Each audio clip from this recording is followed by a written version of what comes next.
आखिर यशोदा मैया भगवान को कमरे में बंद क्यों कर रही है? ब्रज की पावन भूमि गोकुल में एक दिन महान ऋषि गर्गाचार्य जी महाराज पधारे।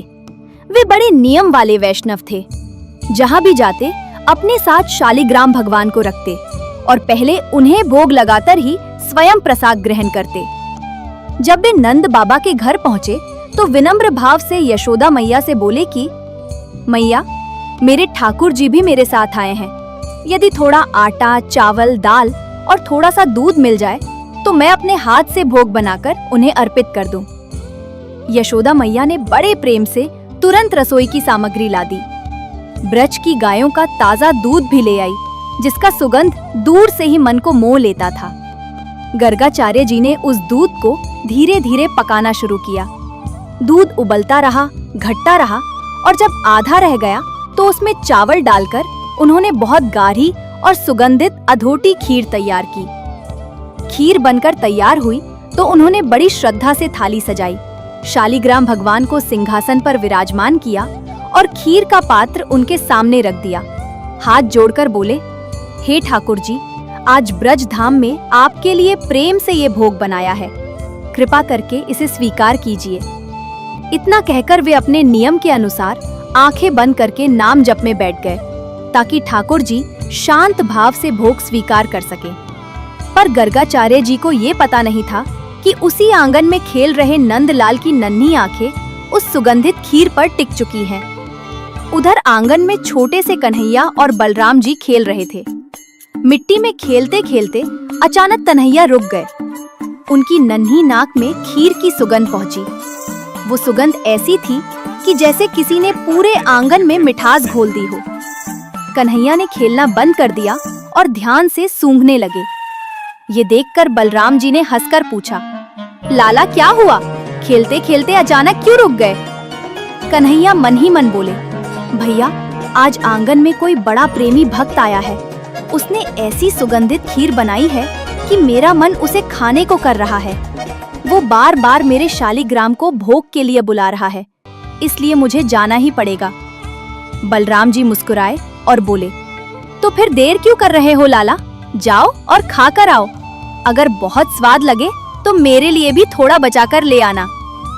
इतना सुनते ही कन्हैया अपने छोटे छोटे घुटनों के सहारे घुटमुन घुटमुन चलते हुए धीरे धीरे उस स्थान की ओर बढ़ने लगे जहाँ गर्गाचार्य जी ने खीर का भोग लगाया था। उधर गर्गाचार्य जी आंखें बंद करके नाम जप में लीन थे और इधर नन्हे कन्हैया धीरे धीरे थाली के पास पहुंच गए। खीर की महक इतनी अद्भुत थी कि कन्हैया से रुका ही नहीं गया। उन्होंने पात्र उठाया और अपने छोटे छोटे हाथों से खीर खाने लगे। कभी एक कौर मुंह में डालते, कभी गालों पर लग जाती, कभी नाक पर लग जाती। थोड़ी ही देर में कन्हैया के पूरे चेहरे पर खीर ही खीर लग गई और वे बड़े आनंद से उस प्रसाद को खाने लगे। उधर गर्गाचार्य जी का नाम जप पूरा होने वाला था। उन्होंने जैसे ही अंतिम माला पूरी की, धीरे धीरे आंखें खोली और ठाकुर जी को प्रणाम करके थाली की ओर देखने लगे। पर जैसे ही उनकी नजर सामने पड़ी, वे एक क्षण के लिए चौंक गए। थाली के पास एक छोटा सा बालक बैठा था और खीर का पात्र हाथ में लेकर बड़े मजे से खा रहा था। खीर उसके गालों पर लगी थी, नाक पर लगी थी और वो बड़े आनंद से कौर पर कौर खाए जा रहा था। पहले तो गर्गाचार्य जी हल्के से मुस्कुरा दिए, मन में बोले, अरे ये तो नंद बाबा का लाला होगा, कितना चंचल बालक है, मेरे ठाकुर जी का भोग ही उठाकर खा गया। इतने में ही उन्होंने ऊंची आवाज में पुकारा, अरे यशोदा मैया, जरा इधर तो आओ, देखो तुम्हारा लाला क्या कर रहा है। आवाज सुनते ही यशोदा मैया जल्दी से आंगन में आई। सामने दृश्य देखकर वे थोड़ा घबरा गईं। बोली, अरे बाबा, क्षमा कर देना, मेरा लाला बड़ा चंचल है।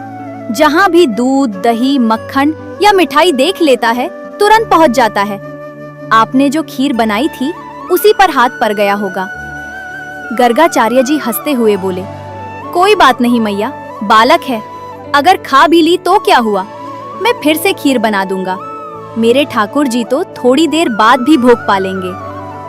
ये सुनकर मैया ने तुरंत कन्हैया को गोद में उठाया और भीतर ले गई, ताकि अब वे बाहर आकर फिर शरारत न करे।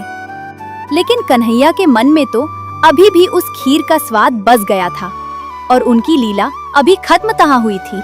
यशोदा मैया कन्हैया को उठाकर भीतर ले गई और बलराम जी के पास बैठा दिया। कन्हैया के गालों पर अभी भी खीर लगी हुई थी। बलराम जी मुस्कुराते हुए बोले, लाला कैसी रही खीर? लगता है बहुत स्वादिष्ट थी, क्योंकि पूरा मुंह उसी से भर गया है। कन्हैया हंसते हुए बोले, भैया बहुत ही मीठी खीर थी। अगर तुम वहाँ होते तो तुम्हें भी खिलाता, लेकिन वो जो बाहर बाबा बैठे हैं ना, वे बार बार मुझे पकड़वाने की कोशिश करते हैं, इसलिए जल्दी जल्दी खाकर आना पड़ा। बलराम जी हंस पड़े और बोले, कोई बात नहीं लाला, तुम तो भक्तों पर दया करने वाले हो, जब बुलाया है तो जाना ही पड़ेगा। उधर गर्गाचार्य जी ने फिर से रसोई में जाकर खीर बनानी शुरू की। इस बार उन्होंने सोचा कि पिछली बार से भी अधिक स्वादिष्ट बनानी चाहिए। उन्होंने दूध को फिर से धीरे धीरे पकाया, उसमें केसर डाली, इलायची डाली और ऊपर से मेवे भी डाल दिए। थोड़ी ही देर में पूरे आंगन में खीर की अद्भुत सुगंध फैल गई। गर्गाचार्य जी ने बड़ी श्रद्धा से फिर थाली सजाई और शालिग्राम भगवान के सामने भोग रख दिया। हाथ जोड़कर बोले, हे प्रभु, पिछली बार तो एक छोटा बालक आकर भोग खा गया, अब की बार कृपा करके शांत भाव से प्रसाद स्वीकार कीजिए। इतना कहकर वे फिर से आंखें बंद करके नाम जप में बैठ गए। लेकिन इधर आंगन में खेल रहे कन्हैया को फिर वही सुगंध आने लगी। वे अचानक रुक गए और मन ही मन बोले, अरे इस बार तो खीर पहले से भी अधिक स्वादिष्ट बनी है। बलराम जी समझ गए कि लाला का मन फिर खीर खाने को हो रहा है। मुस्कुराकर बोले, जाओ लाला, फिर से जाकर देख आओ, लेकिन इस बार सावधानी से खाना, कहीं फिर शिकायत ना हो जाए। नन्हे कन्हैया चुपचाप घुटनों के बल चलते हुए फिर उसी स्थान पर पहुंच गए जहां गर्गाचार्य जी ने भोग लगाया था। सामने थाली में गरम गरम सुगंधित खीर रखी थी। कन्हैया ने चारों ओर देखा। गर्गाचार्य जी फिर आंखें बंद करके नाम जप में बैठे थे। बस फिर क्या था, कन्हैया ने तुरंत पात्र उठा लिया और बड़े आनंद से खीर खाने लगे। कभी एक कौर मुंह में डालते, कभी थोड़ा गाल पर लग जाता, कभी नाक पर। कुछ ही क्षण में उनके पूरे चेहरे पर खीर ही खीर लग गई। उधर नाम जप करते हुए गर्गाचार्य जी को फिर से चप-चप की आवाज सुनाई दी।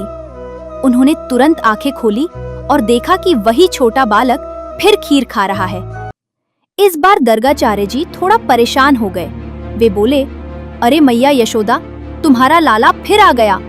अब तो मेरे ठाकुर जी बार बार भूखे रह जा रहे हैं। उनकी आवाज सुनकर यशोदा मैया फिर दौड़ती हुई आई और कन्हैया को पकड़कर बोली, लाला तू फिर शरारत कर रहा है।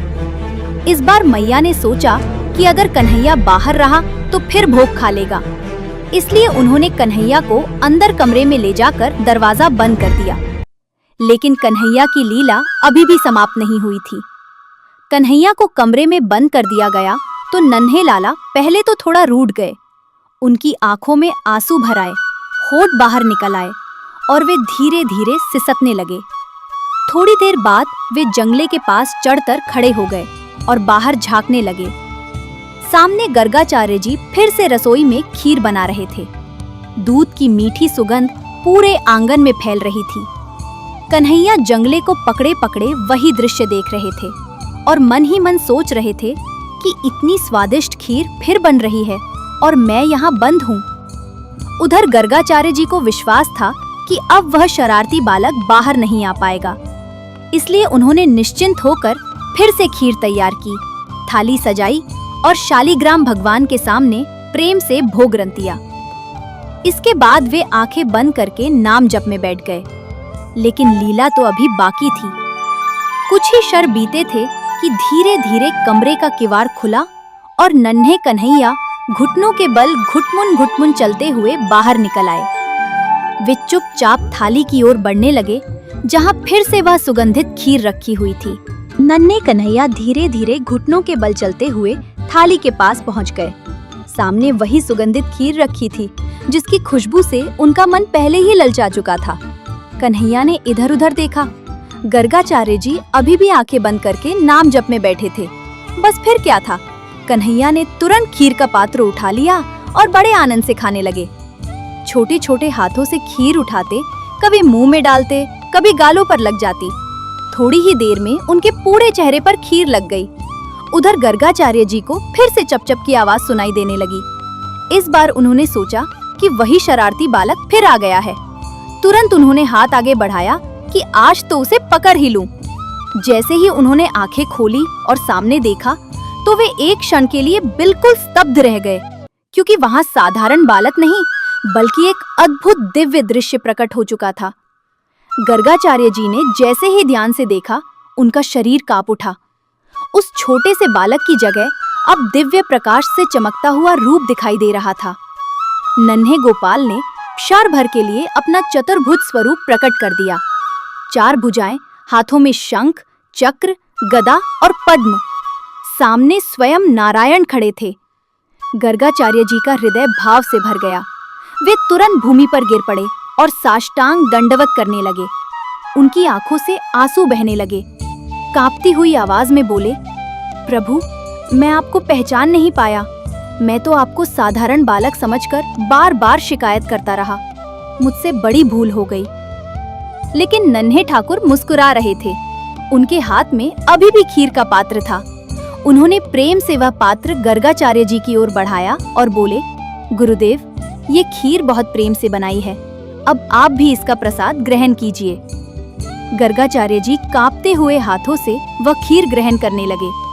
जैसे ही उन्होंने एक ग्रास लिया, उनके भीतर अद्भुत आनंद की लहर दौड़ गई। उन्हें लगा जैसे ये साधारण खीर नहीं बल्कि स्वयं भगवान के अधरों का अमृत है। उसी क्षण उनका मन पूर्ण भक्ति में डूब गया और वे कुछ पल के लिए समाधि जैसे भाव में स्थिर हो गए। नन्हे ठाकुर ने उन्हें प्रेम से उठाया और अपने छोटे हाथों से उनके कंधे को छूते हुए बोले, गुरुदेव, आप मेरे नामकरण के लिए आए हैं। मेरी आपसे एक विनती है। प्रभु, आपका आदेश ही मेरे लिए धर्म है। कन्हैया मुस्कुराकर बोले, जो आपने अभी देखा है, ये बात मैया यशोदा को मत बताइए। मैं यहाँ भगवान बनकर नहीं, नंद बाबा का लाला बनकर प्रेम पाने आया हूँ। ब्रजवासियों का जो सरल प्रेम है, वही मुझे सबसे प्रिय है।